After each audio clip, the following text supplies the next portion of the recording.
Un abogado sin libros es como un trabajador sin herramientas. Palabras de Thomas Jefferson, político y tercer presidente de los Estados Unidos. Hola, ¿qué tal? Muy buenas tardes, muy buenas noches, sean bienvenidos, bien apercibidos a una cápsula más donde tocamos temas de derecho de una manera más lúcida, más transparente, más coloquial, para hacer más interesante la afinidad del mismo.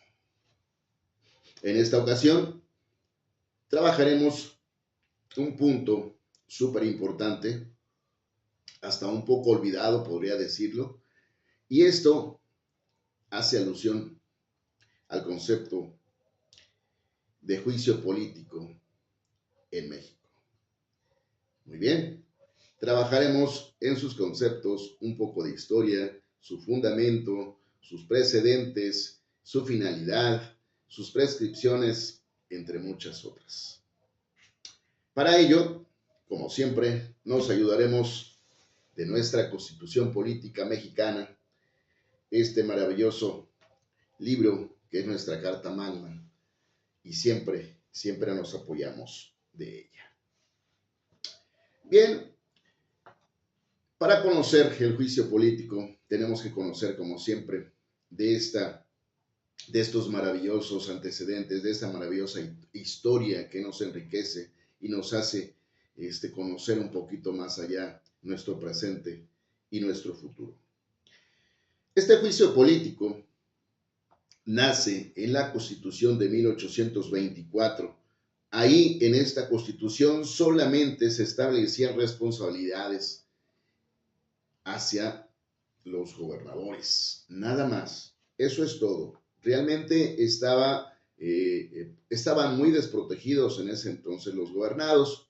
En 1857 se introduce el juicio de amparo, precisamente para obligar a las autoridades a llevar directrices, lineamientos y evitar actos de omisión en nuestra Carta Magna, en nuestra Constitución. Sino ya en la Constitución actual, que es la de 1917, ahí ya se plasman todas las directrices de este juicio de amparo, ya están todos los lineamientos, y fue precisamente en estas etapas que se tuvo que ir puliendo, se tuvo que ir perfeccionando. Como sabemos que el derecho lo hace, evoluciona precisamente a las necesidades, a las actualidades que demandan precisamente los cambios, no solamente de México, sino a nivel global. En ese contexto sabemos que el primer caso registrado en México del juicio político queda registrado el 2 de mayo de 1825 contra el general Manuel Mier y Terán, que había ocupado cargo de secretario de guerra. Este personaje incurrió en actos de traición a la patria y, por supuesto, abusó de su poder en el uso indebido de sus atribuciones, y queda registrado como el primer precedente o primera historia, o digamos que ahí queda como el primer, pues sí, un caso registrado como tal, dentro de, si bien es cierto que estamos hablando que nace en 1824 y un año después, la importancia del buen uso de estas leyes o de estas herramientas que nos generan nuestras leyes, porque un año después ya se estaba creando el primer juicio político. Vean la importancia, vean lo bonito, vean lo maravilloso que es el mundo del derecho.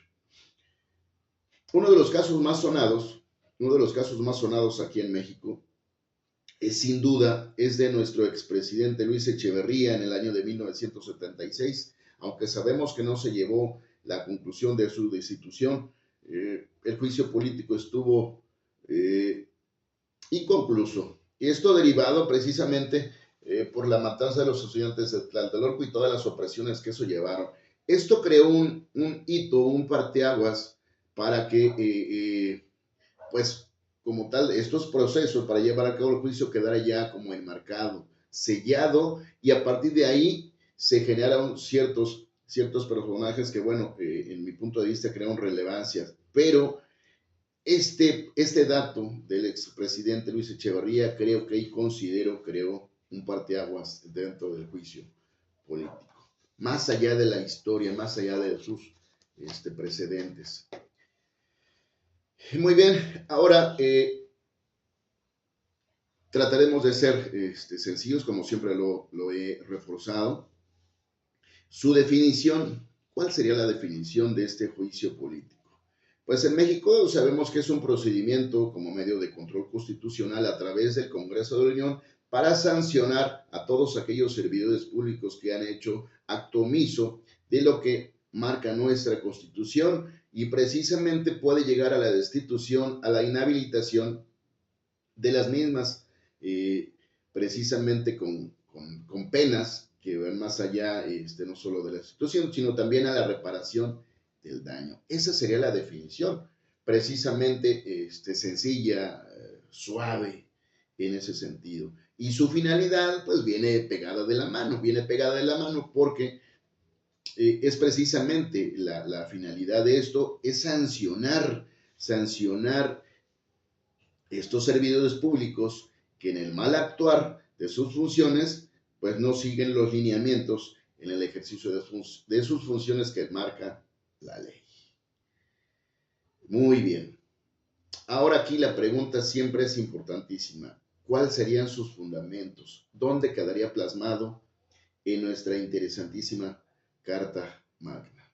Esto está plasmado en el título cuarto de los artículos 108 al 114. En esos artículos está plasmado el procedimiento, las directrices, pero aquí algo bien importante, está bien importantísimo que escuchen esto. El artículo 128 nos dice que todo funcionario público, antes de tomar cargo de sus funciones, debe protestar, decir verdad, de salvaguardar la Constitución y todas las leyes que de ella emanan. Ese artículo tendríamos que tenerlo plasmado, o más bien los servidores públicos, porque creo que a la mayoría se le están olvidando. Y ese ahí 108 al 114 y el más importante 128, pero no solamente viene en la Constitución, sino que también en la Ley Federal de Responsabilidad de Servidores Públicos y, por supuesto, la Ley de Juicio Político y de Creación de Procedencia, que es lo que nos atañe y que es lo que hace esta parte hacerla más interesante. Ahí está su fundamento, porque no solamente es de decir que es el juicio político, no. Siempre fundamentado, sustentado, para que, pues, siempre enmarcando estos artículos que nos hacen una belleza tan bonita, tan coloquial, lo que es el mundo jurídico. Muy bien, ahora ya tenemos la definición, la finalidad, su fundamento, pero me gustaría hacer hincapié, ¿quién es un servidor público? ¿Quién es? Bueno, en ese sentido, quiero hacerles una disyuntiva o una Y, en otras palabras, porque un servidor público yo los dividiría en dos. Hablemos de municipal, estatal y federal. Si conocemos estas partes, un servidor público es todo aquel empleado de cualquier administración pública. Pero para llegar a ser acreedor a un juicio político, tienen que ser a nivel federal. En ese sentido, se refuerza con la pregunta del millón: ¿quiénes son sujetos a juicio político?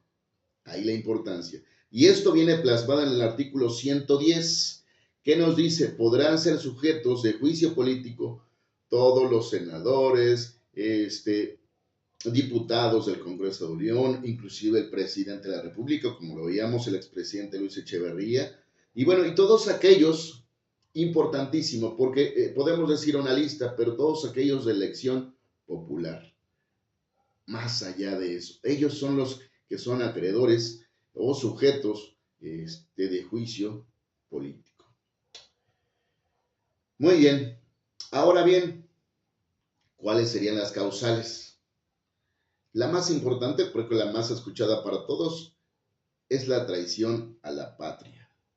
La traición a la patria, y yo pegaría, una de las más importantes también sería la usurpación de atribuciones. También, ¿por qué no? La violación a presupuestos y programas públicos y federales, y por supuesto el ataque a las instituciones. Serían como que las más importantes, porque si bien viene un abanico muy amplio, pero en mi punto de vista creo que son los más importantísimos en ese que hacen el hincapié a la causal del juicio político. Por otra parte, es importante reforzar quién es la autoridad responsable, ante quién presentamos. Bueno, la autoridad responsable en este caso es el Congreso de la Unión, que en otras palabras es la Cámara de Diputados y Senadores, la autoridad ejecutoria o responsable de este juicio político. Muy bien, su procedimiento como todo juicio, consta de unas etapas sencillas, que en este caso, bueno, sería la presentación de la denuncia, por supuesto, la aceptación y la acusación, la sentencia, el dictamen y por último la resolución, que básicamente son etapas coloquiales que sabemos que contienen un juicio político. En ese sentido, también existen prescripciones. Estas están previstas en el artículo 104 de nuestra ley en comento, que nos dice que podrán iniciarse durante el periodo de este servidor público, durante el periodo de su gestión, y un año después, hasta un año después de haber terminado su gestión, pero también tiene una vigencia de un año máximo para poder concluirlo.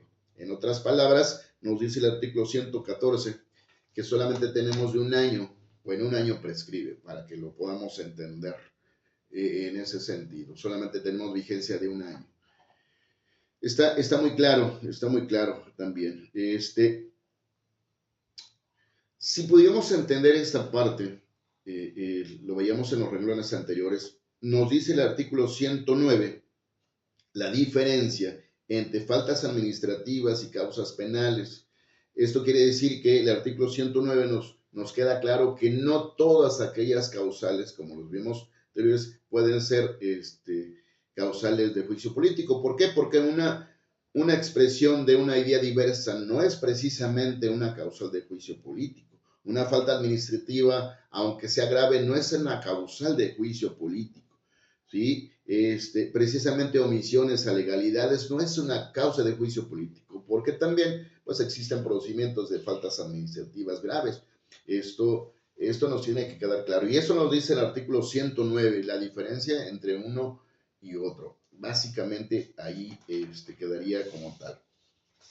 Dentro de estas partes también existe una reparación del daño a particulares como tal, porque el 109 nos dice, en su último párrafo, por cierto, en el artículo 109, nos dice la responsabilidad del Estado que tiene hacia los particulares cuando existe una reparación, y esta podrá ser minimizada conforme a los procedimientos y estándares de las leyes vigentes. Entonces sí tenemos reparación del daño a particulares, y esto se pudo haber llevado a cabo precisamente allá en lo que contábamos ahorita con Luis Echeverría.